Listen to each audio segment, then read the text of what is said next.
Oke, kita masuk ke pembahasan berikutnya, yaitu terkait subbab 3.2 ya, melanjutkan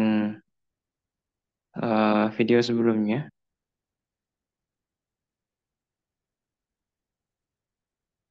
di mana di pembahasan kali ini kita akan membahas bagaimana cara menghitung limit.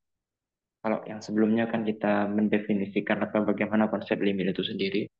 Pendekatannya ada dua, dari kiri dan kanan, perlu dicek apakah bernilai sama atau tidak. Seperti itu. Oke, masuk ke perhitungan limit. Di sini beberapa hal yang perlu diperhatikan sebagaimana contoh ya. Di sini ada beberapa grafik yang bisa kita cek jika kita punya fungsi konstan. Jika kita punya fungsi konstan ya katakanlah nilainya k, oke, maka dia apapun titik yang mau didekati, misalkan A di sini, baik dari kiri maupun dari kanan pasti bernilai sama, yaitu dari kiri maupun dari sebelah kanan pasti akan bernilai sama ya kan ya, pasti ada nilainya yaitu bernilai k. Sehingga di sini bisa kita katakan jika fungsinya adalah fungsi konstan, ya fx-nya itu adalah konstan di situ, maka nilainya di sini adalah bilangan itu sendiri yaitu k di situ. Itu contoh yang pertama. Contoh yang kedua di situ kita ceknya berdasarkan grafik dulu ya. Nanti baru perhitungannya menggunakan sifat-sifat yang ada di sini. Oke.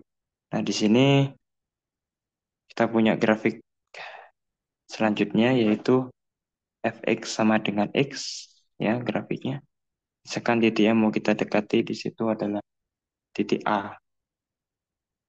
Nah, di sini titik A dan kita tahu bahwasanya jika x-nya itu bernilai A, maka di sini fa itu pasti juga bernilai A sehingga di sini otomatis juga bernilai A ya. Nah, di sini itu bernilai A. Oke. Nah, di sini juga bernilai A sehingga dengan demikian bisa kita katakan jika dia mendekati dari sebelah kiri, maka kita lihat grafik garis merah ini ya, maka dia akan menuju bilangan berapa? Menuju titik ini. Titik ini itu kan berarti terhadap sumbu Y-nya, berarti dia mendekati A, ya Y-nya mendekati A. Kalau dari sebelah kanan juga dari sini, dari sebelah kanan, ini akan juga mendekati A. Sehingga otomatis jika kita punya fungsinya adalah fungsi identitas atau fx sama dengan x, maka nilainya itu adalah A. Oke, itu yang kedua. Itu yang ketiga di sini. Itu yang ketiga. Nah, di sini ada saya buat dulu dua grafik. Nah, di sini ya. Jadi ada dua grafik. Nah, seperti ini grafiknya. Oke. Ini kita punya grafiknya itu adalah fx sama dengan super x. Nah, fx sama dengan super x di situ yang dimana jika dia mendekati nilai nol, jadi nol di sini kan ya, nol di sini, ya x yang mendekati nol, jadi nol di sini, ya nol. Maka jika kita mendekatinya dari sebelah kanan, dia akan semakin besar nilainya. Ya, berarti ketika dia mendekati nol sebelah kanan, maka nilainya semakin besar atau bisa kita katakan menuju bilangan yang sangat besar. Kalau misalkan dia mendekati dari sebelah kiri, ya, jadi dia mendekatinya dari sebelah kiri, maka dia nilainya semakin kecil ya. Kita lihat garis merahnya ini. Dia semakin kecil sehingga di sini kita bisa katakan ya, super X ya. Nilainya adalah minus tak hingga atau bilangan yang sangat kecil. Jadi kalau misalkan dia mendekati dari sebelah kanan, nol sebelah kanan dari fungsi super X dia akan mendekati positif tak hingga. Kalau dari sebelah kiri dia akan mendekati minus tak hingga kayak gitu. Jadi sifat-sifat ini yang perlu kita perhatikan nanti ya Jadi kalau konstan, maka bisa kita katakan nilainya. Ya, bisa kita langsung dapatkan nilai K itu sendiri. Kalau fungsi identitas X, maka hasilnya adalah A. Kalau misalkan bentuknya super X, ketika X-nya mendekati 0 dari sebelah kiri, nilainya mendekati minus hingga. Kalau misalkan mendekati 0 dari sebelah kanan, dia nilainya plus hingga. Contohnya gimana? Contohnya misalkan limit X mendekati 2025 dari fungsi 7 misalkan. Nah, karena 7 itu konstan, maka ini pasti nilainya 7. Nggak bakalan berubah. Lalu yang kedua, limit X mendekati 2025 dari X itu hasilnya adalah 2025 gitu. Jadi berdasarkan sifat-sifat yang ada sebelumnya. Oke, bagaimana kalau misalkan kita mencari nilai limit dari contohnya dari A dari X kuadrat. Lalu bagaimana kalau misalkan kita mencari yang bentuknya X kuadrat plus 5X plus 2 misalkan dan seterusnya. Caranya bagaimana? Karena dasar-dasar hal yang kita ketahui di situ hanyalah dua tadi yang konstan sama yang fungsi identitas atau fx sama dengan x. Atau dua contoh yang sebelumnya yang saya bahas ini. Nah, bagaimana? Jadi kita harus tahu dulu sifat-sifat dari limit itu sendiri. Yang pertama, sifat penjumlahan yang mengatakan bahwa jika f dan g itu punya limit di titik A, maka kita bisa mencari jumlahannya juga dengan cara menjumlahkan masing-masing limitnya berapa. Jadi kita bisa menggunakan limit ini, konsep ini untuk mendapatkan nilai-nilai dari limitnya. Itu yang pertama. Yang kedua, pengurangan juga sama ya, saya rasa. Jadi jika f dan g itu punya limit masing-masing di titik A, maka limit dari pengurangannya itu sama seperti pengurangan kedua limit baik f dan g. Nah, perkalian juga sama ya. Perkalian juga sama. X mendekati A dari fx kali gx, ya. Maka nilainya adalah mendekati A fx dikalikan limit x mendekati gx. Ya, seperti ini. Lalu yang terakhir untuk pembagian juga sama. Ya, fx per gx itu sama. Ya,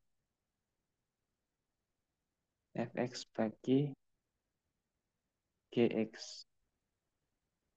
Dengan catatan limit gx-nya itu gak boleh bernilai 0. Ya. Jadi gak boleh penyebutnya bernilai 0.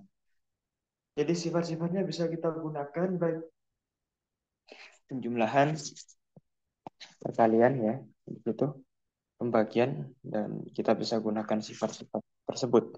Contohnya bagaimana? Contohnya misalkan ya, kita mencari limit x mendekati 4 dari 5x kuadrat plus 1.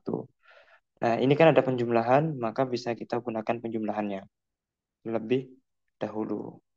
Kita tuliskan plus limit x mendekati 4 dari 1.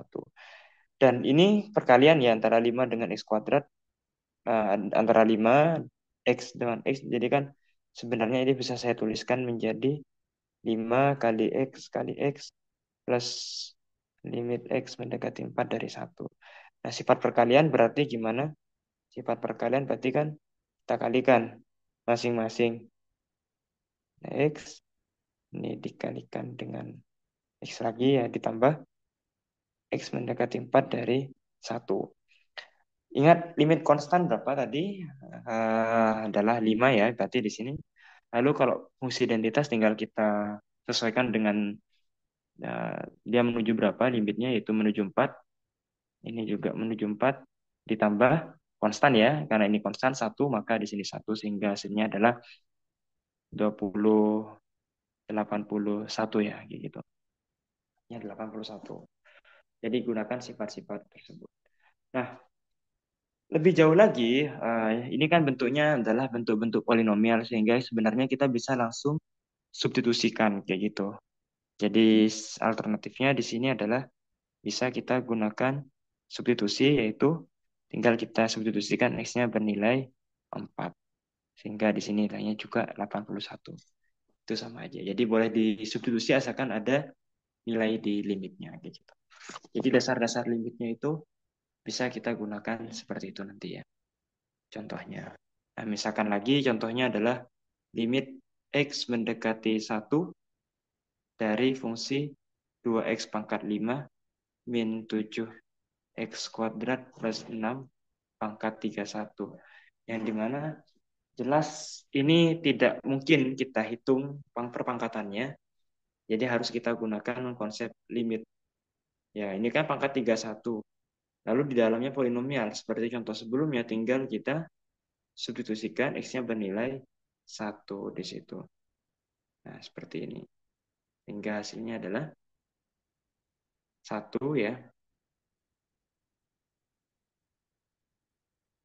Nah, 2 ya, 1 pangkat 31 yaitu hasilnya 1.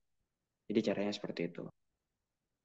Saya rasa untuk perhitungan limit, contoh-contohnya seperti ini. Hanya saja nanti ada beberapa perhitungan limit yang misalkan bentuknya itu penyebutnya bernilai 0. Yang dimana itu kan nggak boleh di sifat pembagian. Kalau di pembagian contohnya misalkan limit X mendekati min 2 dari 6X pangkat 3 min 7X per 3X plus 4. Yang dimana di sini kalau kita pakai sifatnya pembagian, maka kita bisa hitung pembilangnya berapa dulu. Ya, pembilangnya kita bagi dengan pembaginya, penyebutnya. Tinggal kita substitusikan saja. Yaitu 6 min 2 yang kita substitusikan dengan min 2 dibagi dengan 3 kalikan min 2 plus 4. Sehingga hasilnya di sini adalah 6 min 2 pangkat 3 adalah min 8 ya. Ditambah min 7 kali min 2, 14 ya. Per minus 6 plus 4. Sehingga hasilnya di sini adalah min 48 plus 14 per min 2. Yang hasilnya adalah min 34 ya. Per min 2, hasilnya adalah 17. Jadi contohnya seperti ini. Jadi gunakan sifat-sifat dasar, penjumlahan, pengurangan, pembagian, pengkalian, gitu. Hanya saja ada beberapa case nanti yang dimana perhitungan limitnya itu bukan seperti ini. Maksud dalam artian adalah contohnya misalkan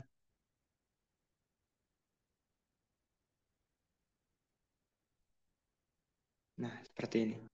Yang dimana ketika X-nya bernilai 2, pembilangnya tidak punya nilaian. Sorry, penyebutnya kan nilainya 0. Padahal dalam pembagian itu nggak boleh. Tidak boleh melakukan seperti itu. Dan ini hanya berupa pendekatan, jadi benar-benar tidak menyentuh 2. Tapi hanya mendekati 2. Sehingga ini masih bisa kita katakan terdefinisi. Yang dimana ketika X-nya berapapun, misalkan X-nya 2,5, dia masih punya nilai. Tapi apakah benar ada limitnya? Karena di sini pakai pembagian tuh nggak bisa. Karena kalau misalkan kita pakai pembagian, penyebutnya bernilai 0 dan itu tidak mungkin terjadi. Sehingga di sini kita menggunakan cara lain, yaitu dengan cara melakukan faktoran. Yaitu X kuadrat min 4 bisa kita tuliskan X min 2 dikalikan X plus 2 dibagi dengan X min 2. Lalu ini bisa dibagi, sehingga sisanya di sini adalah X plus 2. Barulah karena ini hanya berupa pendekatan, maka kita boleh mensubstitusikan X-nya 2. Yaitu 2 tambah 2 sesuai dengan sifat tadi, tinggal disubstitusikan yang hasilnya adalah 4. Jadi seperti itu. Nah, untuk perhitungan limit nanti macam-macamnya akan saya lanjutkan pas di pertemuan di Zoom ya, karena ini ada agak sedikit kompleks kayak gitu. Oke, saya tutup untuk hari ini. Assalamualaikum warahmatullahi wabarakatuh.